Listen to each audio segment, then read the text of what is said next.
माँ की कोख भेदभाव नहीं करती। रेखा बहू आगे पानी है, थोड़ा संभल कर चलना। मौसम बदल रहा है और बारिश से सड़क पर पानी भर गया है, थोड़ा संभाल कर पैर रखना। रामायणी ने अपनी 8 महीने की गर्भवती बहू से कहा, इस बार तो मैं पोते का मुंह देखूंगी, फिर तो मैं 101 ब्राह्मण को भोज करवाऊंगी, तुम देख लेना। अच्छा मम्मी जी, आपको कैसे पता कि इस बार लड़का ही होगा? इससे पहले भी तो आप 2 बार कह चुके हो कि लड़का होगा, लेकिन हुई तो लड़कियां। रेखा ने अपनी सास को कहा, बहू तुमने मेरी एक भी बात नहीं मानी थी। जब मैंने कहा था गर्भवती महिला अपनी कोख में जिस बच्चे का सोचती है, जिसकी कल्पना करती है, उसके वही होता है।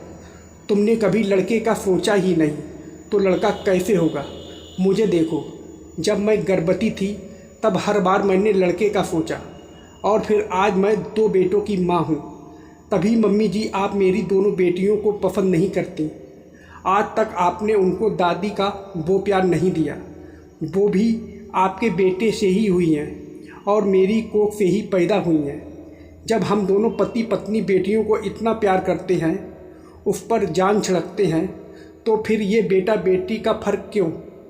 तुम ना समझो रेखा बहू, बेटी हमारी नहीं है, वो तो पराए घर की अमानत है। बेटा अपना है, वो कहीं नहीं जाता, और मरने के बाद के क्रियाक्रम भी तो बेटा ही करेगा। तभी तो मनुष्य जीवन सफल होगा। और तो बड़े बूढ़े कहे गए हैं, बेटे के बिना मनुष्य की गति यानी उसे मोक्ष नहीं मिलता। नहीं मम्मी जी, ऐसा कुछ नहीं होता। अब ज़माना बदल गया है, अब बेटा बेटी बराबर हैं। आज लड़कियां हर जगह आगे हैं, चाहे घर हो या बाहर।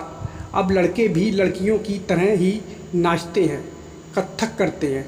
अब तो खाना बनाने में भी कुशल होते जा रहे हैं। तो वहीं लड़कियां क्रिकेट, कराटे सभी खेल खेलती हैं। अब वो समय नहीं है जब बेटी घर में रहे और बेटे को मटर गश्ती की छूट दी जाए। अब तो सब बराबर हैं, अब दुनिया बराबरी वाली है।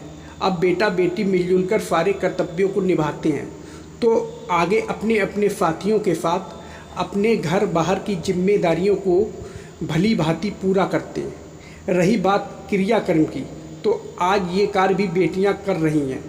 मम्मी जी, बेटा और बेटी में जब एक माँ की को कोई फर्क नहीं करता, उसके स्तनों का दूध जब दोनों को बराबर मिलता है, जब पिता का प्यार सब संतान के लिए बराबर है, तो फिर ये भेदभाव क्यों?